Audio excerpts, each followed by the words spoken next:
In 1898, the magic of gold brought thousands of men into the Yukon to build their gold rush towns on lonely, rugged wastes. Ever since gold was struck in the late 1800s, mining has been the Yukon's biggest industry. While the territory's minerals legislation has evolved over time, some areas of the law are still reflective of the gold rush era. That includes the free entry system, which allows anyone to stake a claim on public land without needing prior permission from the government or Indigenous groups.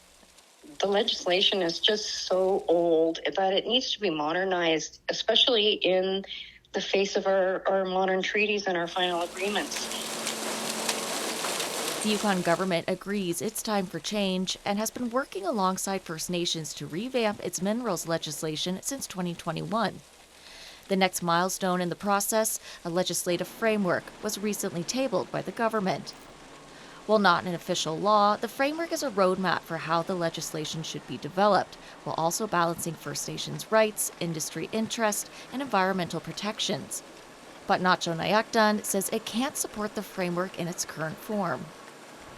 Hope says she couldn't get into specifics because the framework is embargoed, but she did say her nation is calling for a complete overhaul of the Yukon's minerals regime, something she feels the government doesn't want to do in order to serve its own interest and those of industry. I think that they are just continuing to allow the industry to work in a antiquated landscape.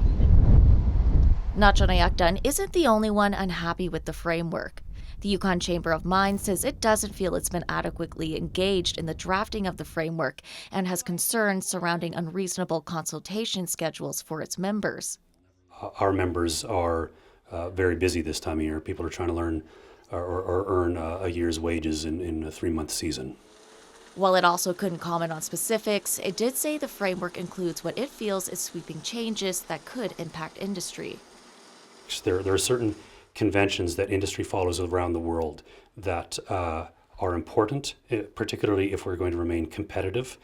Hundreds died of exposure in the deadly cold of the mountains, but with the fever of gold in their veins, others pressed steadily forward.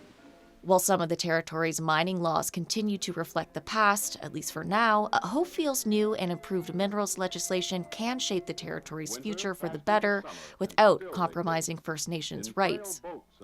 We completely support responsible, sustainable mining that takes into consideration future generations. And that's what we need.